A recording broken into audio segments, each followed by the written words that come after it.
Okay, അപ്പം നമ്മൾ angular template forms നമ്മൾ കഴിഞ്ഞ വീഡിയോയിൽ ക്രിയേറ്റ് ചെയ്തിട്ടുണ്ട്. അപ്പോൾ ഇനി അടുത്ത നമുക്ക് എന്താ ചെയ്യേണ്ടതെന്ന് പറഞ്ഞാൽ നമുക്ക് ആംഗുലർ സർവീസ് ക്രിയേറ്റ് ചെയ്യണം. ആംഗുലർ സർവീസിനകത്ത് നമ്മൾ API സർവീസ് ആയിരിക്കും നമ്മൾ അതിനകത്ത് എഴുതുന്നത്. അപ്പോൾ നമ്മളൊരു സർവീസ് ഫയൽ ക്രിയേറ്റ് ചെയ്യണം. സോ സർവീസ് ഫയൽ ക്രിയേറ്റ് ചെയ്യാനായിട്ട് നമ്മളിവിടെ എന്താ കമാൻഡ് കൊടുക്കുന്ന പറഞ്ഞാൽ നമ്മൾ ng സ്പേസ് ജി എന്ന് പറയുന്നത് ജനറേറ്റ്, എന്നിട്ട് നമുക്ക് അത് കഴിഞ്ഞിട്ട് സർവീസ് ആണ് വേണ്ടത്. സോ സർവീസ് എസ് ആണ് കൊടുക്കുന്നത്. നേരത്തെ നമ്മൾ കോമ്പോണന്റ് ക്രിയേറ്റ് ചെയ്യുകയാണെങ്കിൽ സി ആണ് കൊടുക്കുന്നത്, പക്ഷെ നമ്മളിവിടെ സർവീസ് ആണ് ക്രിയേറ്റ് ചെയ്യാൻ പോകുന്നത്. അപ്പോൾ സർവീസിന് നമ്മൾ എസ് കൊടുക്കുക സ്പേസ്, അതിനകത്ത് നമ്മൾ നെയിം പറഞ്ഞു കൊടുക്കുക. അതിൽ ഞാനിവിടെ സർവീസ് സ്ലാഷ് API എന്ന് പറഞ്ഞ് ഞാനിങ്ങനെ കൊടുക്കുക. സർവീസ് എന്ന് പറഞ്ഞാൽ ആക്ച്വലി ഫോൾഡർ നെയിമാണ്. ആ സ്ലാഷ് കഴിഞ്ഞിട്ട് API എന്ന് പറയുന്നത് എൻ്റെ സർവീസ് ഫയൽ നെയിമാണ്, അതിൻ്റെ നെയിം. ഞാനിതിങ്ങനെ കൊടുത്തു കഴിഞ്ഞാൽ എനിക്കിവിടെ സർവീസ് എന്ന് പറഞ്ഞൊരു ഫോൾഡർ ക്രിയേറ്റ് ആയിട്ടുണ്ട്. അതിനകത്ത് എനിക്ക് API സർവീസ് .ts ഫയലുണ്ട്, പിന്നെ spec.ts, ഇത് യൂണിറ്റ് ടെസ്റ്റിങ്ങിന് വേണ്ടിയാണ്. അപ്പോൾ ഈ ഫയൽ എടുത്ത് വേണമെങ്കിൽ റിമൂവ് ചെയ്യാം, അത് ഓപ്ഷണലാണ്. നമുക്ക് ക്രിയേറ്റ് ചെയ്യുന്ന ടൈമിൽ നമുക്ക് -skip test എന്ന് പറഞ്ഞ് അങ്ങനെ കൊടുക്കാം. ഇപ്പോൾ ഡീഫോൾട്ടായിട്ട് നമുക്ക് 2 സർവീസ് ഫയലിൽ വന്ന് വീഴും. അതിൽ നമ്മൾ service.ts മാത്രമേ എടുക്കത്തുള്ളൂ, service.spec.ts എടുക്കത്തില്ല. അത് യൂണിറ്റ് ടെസ്റ്റിങ്ങിന് വേണ്ടി മാത്രമേ എടുക്കത്തുള്ളൂ. അപ്പോൾ നമുക്ക് API service.ts എന്ന് പറയുന്ന ഫയൽ ഇവിടെ ക്രിയേറ്റ് ചെയ്തിട്ടുണ്ട്. ഇവിടെ ആയിരിക്കും നമ്മളുടെ API സർവീസ് നമ്മളിവിടെ എഴുതാൻ പോകുന്നത്. അപ്പോൾ നമുക്ക് ഡീഫോൾട്ടായിട്ട് ഒരു കൺസ്ട്രക്ടർ എന്ന് പറഞ്ഞൊരു ഇങ്ങനൊരു മെത്തേഡ് നമുക്കിങ്ങനെ കാണിക്കുന്നുണ്ട്. ഇത് ആക്ച്വലി നമ്മുടെ പഴയ ആംഗുലറിൽ ഇങ്ങനെ ആയിരിക്കും നമുക്ക് യൂസ് ചെയ്യുന്നത്. Private HTTP equal to inject എന്ന് പറയുന്ന സാധനം നമ്മൾ ഇവിടെ യൂസ് ചെയ്യും. Inject HTTP client. ഓക്കെ, ഇതങ്ങ് റിമൂവ് ചെയ്താൽ. അപ്പോൾ അത് ക്രിയേറ്റ് ചെയ്തതിന് ശേഷം നമ്മളിവിടെ ഒരു ബേസ് URL എന്ന് പറയുന്ന സാധനം നമ്മളൊരു വേരിയബിളിനകത്ത് നമ്മളൊരു URL കൊടുക്കും. അതായത് കോമൺ ആയിട്ടുള്ളൊരു URL. ഇപ്പോൾ നിങ്ങൾ .NET കോറിനകത്ത് നമ്മൾ റൺ ചെയ്യുമ്പോൾ നമുക്ക് ഒരു URL നമുക്ക് വരും. അതായത് CMDനകത്ത് നോക്കിക്കഴിഞ്ഞാൽ നമുക്കിങ്ങനെ ഈ ഒരു സാധനമുണ്ട്. ഈ ഒരു URL ആയിരിക്കും നമുക്ക് നമ്മളവിടെ കൊടുക്കേണ്ടത്. Okay, local host 5214. ഓക്കെ, ഇതവിടെ കൊടുക്കുക. ഇതങ്ങ് കോപ്പി ചെയ്തിട്ട് നമ്മളിവിടെ പേസ്റ്റ് ചെയ്യുക. ഇതാണ് നമ്മുടെ ബേസ് URL. പക്ഷേ 5214 ശേഷം നമുക്ക് അല്ലാതെ ഒരു ഇത് വരും, API എന്ന് പറയുന്ന ഒരു സാധനം വരും. ഓക്കെ, അതുകൊണ്ട് ഇത്രയുമാണ് നമ്മുടെ കോമൺ ആയിട്ട് വരുന്നത്. Okay, 5214/API. ഓക്കെ, സ്ലാഷ് ഇവിടെ കഴിഞ്ഞിട്ട് API സ്ലാഷ്. ഓക്കെ, ഇതാണ് നമ്മുടെ കോമൺ ആയിട്ട് ബേസ് URL എന്ന് പറയുന്നത്. API സ്ലാഷ് കഴിഞ്ഞാൽ പിന്നെ നമുക്ക് ഡിഫറെൻറ്റ് API എൻഡ് പോയിന്റ്സ് ആയിരിക്കും. അതിന് മുന്നേ ഇതെല്ലാം കോമൺ ആയിരിക്കും. അപ്പോൾ അവിടെ നമ്മൾ ബേസ് URL ആക്ച്വലി നമ്മളൊരു വേരിയബിളിനകത്തോട്ട് സെറ്റ് ചെയ്ത് വെക്കും. ഇനി അടുത്ത് നമുക്ക് എന്ത് ചെയ്യേണ്ടതെന്ന് പറഞ്ഞാൽ നമുക്കിവിടെ ഒരു ഫംഗ്ഷൻ എഴുതണം. ഇപ്പം ഞാനിവിടെ ലോഗിൻ എന്ന് പറയുന്ന ഒരു ഫംഗ്ഷനകത്ത് നമുക്ക് ലോഗിൻ ചെയ്ത് നമുക്ക് ലോഗിൻ്റെ API എൻഡ് പോയിന്റ് ആണ് നമ്മളിവിടെ എഴുതാൻ പോണത്. അവിടെ നമ്മൾ റിട്ടേൺ this.http.post മെത്തേഡാണ് നമ്മുടെ ലോഗിൻ പേജിനകത്ത്. അതിനകത്ത് നമ്മുടെ പോസ്റ്റ്മാനിൽ നോക്കിക്കഴിഞ്ഞാൽ നമുക്ക് ഈ ഒരു ലോഗിൻ ആണ് നമുക്ക് വേണ്ടത്, ഈ ലോഗിൻ എൻഡ് പോയിന്റ്. അപ്പോൾ ഇത്രയും സാധനം account/login എടുക്കുക. ഇതിനകത്ത് പോസ്റ്റിനകത്ത് നമ്മൾ URL ഫസ്റ്റ് പാരാമീറ്റർ, അത് കഴിഞ്ഞിട്ട് നമ്മുടെ ബോഡി കൊടുക്കണം. ബോഡി എന്ന് പറയുന്നത് മോഡൽ. ഓക്കെ, അപ്പോൾ മോഡലിനകത്ത് നമുക്ക് വേണ്ടത് ഇവിടെ ഒരു ലോഗിൻ ഫംഗ്ഷനകത്ത് നമ്മൾ മോഡൽ പാരാമീറ്റർ ആയിട്ട് കൊടുക്കാം. മോഡൽ AV എന്ന് പറഞ്ഞ് ഞാൻ ഇവിടെ സെറ്റ് ചെയ്യാം. ഓക്കെ, അപ്പം ഞാൻ ഇത്രയും സേവ് ചെയ്തു. ഓക്കെ, നമ്മുടെ API സർവീസ് ക്രിയേറ്റ് ചെയ്തു. അതുപോലെ നമ്മളിവിടെ ലോഗിൻ്റെ ഒരു API എൻഡ് പോയിന്റ് എഴുതിയിട്ടുണ്ട്. അപ്പോൾ ഈ ഒരു എൻഡ് പോയിന്റ് നമ്മൾ അവിടെ പറഞ്ഞു കൊടുക്കണം. എവിടെയാണ്? നമ്മുടെ നാവ് ബാറിനകത്ത് നമ്മുടെ ലോഗിൻ ബട്ടൺ ഉണ്ട്, അതായത് ഓൺ സബ്മിറ്റ് ചെയ്യുന്ന ബട്ടണിൽ. ഓക്കെ, ഇതാണല്ലോ ലോഗിൻ ബട്ടണിനകത്ത് ഓൺ സബ്മിറ്റ് ഫംഗ്ഷനകത്ത് നമ്മളിവിടെ കൊടുക്കണം. ഇവിടെ നമ്മൾ യൂസർ ഫോം വാലിഡ് ആണെന്ന് ചെക്ക് ചെയ്യും. യൂസർ ഫോം വാലിഡ് ആണെങ്കിൽ മാത്രമേ നമ്മൾ അവിടെ API എൻഡ് പോയിന്റ് എഴുതിയിട്ട് കാര്യമുള്ളൂ. അവിടെ ഞാനിവിടെ മോഡൽ ഈക്വൽ ടു ജസ്റ്റ് എടുത്ത് ഇങ്ങനെ കൊടുക്കുക. മോഡലിൻ്റെ അവിടെ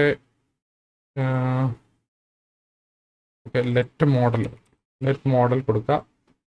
എന്നിട്ട് നമ്മളവിടെ API എൻഡ് പോയിന്റ് എഴുതാം. അപ്പോൾ API എൻഡ് നമുക്ക് എഴുതണമെന്നുണ്ടെങ്കിൽ നമ്മളിവിടെ സർവീസ് നമ്മളിവിടെ കൊണ്ടുവരണം. ഓക്കെ, ഈ എഴുതിയ സർവീസ് ഉണ്ടല്ലോ, ആ സർവീസ് നമ്മൾ ഇവിടെയും ഇൻക്ലൂഡ് ചെയ്യണം. അപ്പം ഞാനിവിടെ private API service equal to inject, അവിടെ നമ്മൾ API സർവീസ് ആണ് നമ്മളിവിടെ കൊണ്ടുവരുന്നത്. ഓക്കെ, ഈ API സർവീസ് നമ്മൾ ക്രിയേറ്റ് ചെയ്ത API സർവീസ് നമ്മളിവിടെ ഇൻക്ലൂഡ് ചെയ്തിട്ടുണ്ട്. എന്നിട്ട് ഈ API സർവീസ് ആയിരിക്കും നമ്മളവിടെ ഇവിടെ നമ്മൾ വിളിക്കുന്നത്. This dot API service dot നമ്മുടെ ലോഗിൻ. ഓക്കെ, ഇതാണ് നമ്മുടെ ലോഗിൻ ഫംഗ്ഷന്. ആ ലോഗിനിൽ നമ്മളിവിടെ എന്ത് ചെയ്യുക, നമ്മുടെ URL പറഞ്ഞു കൊടുക്കുക. URL ലോഗിനകത്ത് നമ്മുടെ മോഡലാണ് പാസ് ചെയ്യുന്നത്. മോഡൽ ഓക്കെ ഡോട്ട് സബ്സ്ക്രൈബിനകത്ത് നമ്മളിവിടെ എന്ത് ചെയ്യും, ഇതിനകത്ത് നമ്മുടെ റെസ്പോൺസ് ആയിരിക്കും കിട്ടുന്നത്. ഓക്കെ, ഈ ലോഗിൻ API എൻഡ് പോയിന്റ് വിളിക്കുമ്പോൾ നമുക്ക് തിരിച്ച് റെസ്പോൺസ് കിട്ടണം. ആ റെസ്പോൺസിന് നമ്മൾ എന്ത് ചെയ്യും, നമ്മളിവിടെ ലോഗ് ചെയ്ത് നോക്കാം. കൺസോൾ.press. പിന്നെ അതല്ല, ഇനി എന്തെങ്കിലും 200 സ്റ്റാറ്റസ് അല്ലാതെ വേറെ 404 401 ഒക്കെയാണ് വരുന്നെങ്കിൽ നമ്മളിവിടെ എറർ എന്ന് പറഞ്ഞൊരു വേറൊരു ഫംഗ്ഷൻ നമ്മളിവിടെ ക്രിയേറ്റ് ചെയ്യും. അതിനകത്ത് നമ്മളിവിടെ കൺസോൾ.log ഇവിടെ എറർ എന്ന് പറഞ്ഞു കൊടുക്കും. ഓക്കെ, ഇതാണ് നമ്മുടെ API എൻഡ് പോയിന്റ്. അപ്പോൾ മോഡലിനകത്ത് വരുന്നത് നമുക്ക് 2 ഒബ്ജക്റ്റ് ആയിട്ടാണ്. ആ ഒബ്ജക്റ്റിനകത്ത് 2 ഫീൽഡുണ്ട്, യൂസർ നെയിം, പാസ്വേഡ്. ഇത് ഞാൻ തൽക്കാലം ഞാനിങ്ങനെ കോപ്പി ചെയ്തിട്ട് ഇവിടെ ഞാനൊന്ന് റീപ്ലേസ് ചെയ്യാം. ഓക്കെ, സോ ഇതാണ് നമ്മളെ എക്സ്പെക്ട് ചെയ്യണം. ഇവിടെ നമ്മൾ തോമസ് ഉണ്ട്, ഇവിടെ നമ്മളുടെ പാസ്വേഡ് 12345 ഉണ്ട്. ഇത് നമ്മൾ ഹാർഡ് കോഡ് ചെയ്ത സാധനം മാറ്റിയിട്ട് നമ്മളുടെ യൂസർ ഫോമിനകത്ത് വരുന്ന വാല്യൂ വേണം ഇടാനായിട്ട്. അപ്പോൾ ഇവിടെ നമ്മൾ this dot user form dot value. Okay, value dot user name. Okay, കാരണം നമ്മൾ ഇവിടുത്തെ ഫോം എന്ന് പറയുന്നത് യൂസർ നെയിം പാസ്വേഡ് ആണ്. അപ്പോൾ യൂസർ ഫോം ഡോട്ട് വാല്യൂ കഴിഞ്ഞിട്ട് എന്താണോ ഇവിടെ ഫീൽഡ് കൊടുത്തത് അതിൻ്റെ ആയിരിക്കും നമ്മളിവിടെ കൊടുക്കുന്നത്. ഇവിടെയും നമ്മൾ മാറ്റണം, പാസ്വേഡ് ഹാർഡ് കോഡ് ചെയ്തിരിക്കുന്ന സാധനം മാറ്റണം. എന്നിട്ട് നമ്മളിവിടെ പാസ്വേഡ് എന്ന് പറഞ്ഞ് കൊടുക്കാം. ഓക്കെ, സോ ഈ 2 നമ്മൾ ഇവിടെ സെറ്റ് ചെയ്തിട്ടുണ്ട്. ഇനി നമുക്കിവിടെ ഒന്ന് ചെക്ക് ചെയ്ത് നോക്കാം. serve -o.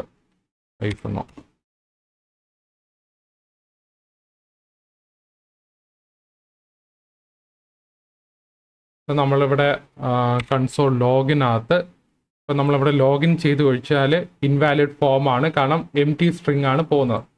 അപ്പോൾ ഇവിടെ ഫോം വാലിഡ് ആവണമെങ്കിൽ നമ്മളിവിടെ വാല്യൂ എൻ്റർ ചെയ്ത് കൊടുക്കണം. അപ്പോൾ വാല്യൂ എൻ്റർ ചെയ്യാനായിട്ട് നമ്മളിവിടെ തോമസ് 1 2 3 4 5 ലോഗിൻ ചെയ്ത് കൊടുത്താൽ ഇത് നമ്മുടെ ലോഗിൻ ഇവിടെ സക്സസ് എന്ന് പറഞ്ഞ് കാണിക്കുന്നുണ്ട്. എന്തുവാണ്, നെറ്റ്വർക്കിൽ നോക്കിക്കഴിഞ്ഞാൽ 404 ആണ് വന്നത്.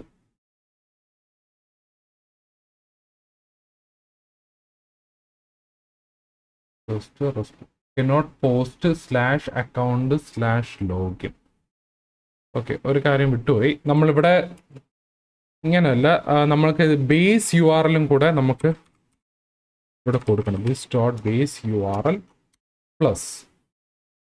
ഓക്കെ, ഇവിടെ സ്ലാഷ് മാറ്റിയിട്ട് നിങ്ങൾക്ക് എങ്ങനെ വേണമെങ്കിലും ഇടാം, പക്ഷെ നമ്മളിവിടെ ബേസ് URL ആഡ് ചെയ്യാൻ വിട്ടുപോയി. അപ്പോൾ ഇനി നമുക്കൊന്ന് ടെസ്റ്റ് ചെയ്ത് നോക്കാം.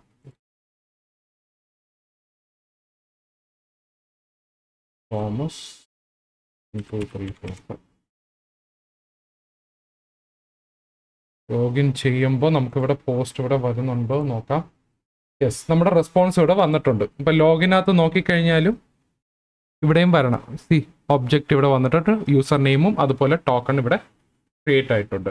സോ ഇങ്ങനെയാണ് നമ്മളിവിടെ API സർവീസ് നമ്മളിവിടെ എഴുതുന്നത്. API സർവീസിനകത്ത് നമ്മൾ API എൻഡ് പോയിന്റ്സ് എല്ലാം എഴുതിയിട്ട് നമുക്ക് എവിടെയാണോ നമ്മൾ യൂസ് ചെയ്യുന്നത് അവിടെ നമ്മൾ ഇതുപോലെ ഇമ്പോർട്ട് ചെയ്യണം. ഏത് നമ്മളൊരു API സർവീസ് ഇവിടെ നമ്മൾ കൺസ്ട്രക്ടറിന് പോലെ ഇൻജെക്ട് ചെയ്തിട്ട് ഇതിനകത്ത് നമ്മളിവിടെ API സർവീസ് നമ്മൾ എഴുതും. ഓക്കെ, സോ ഇതാണ് നമ്മുടെ ആംഗുലർ സർവീസ് നമ്മളിവിടെ ക്രിയേറ്റ് ചെയ്തത്. ഇനി നമുക്ക് കുറച്ചുകൂടെ ഡീപ്പായിട്ട് നമുക്ക് അടുത്ത വീഡിയോയിൽ നോക്കാം. സോ എന്തെങ്കിലും ഡൗട്ട് ഉണ്ടെങ്കിൽ താഴെ കമൻറ്റ് സെക്ഷനകത്ത് ഇടുക.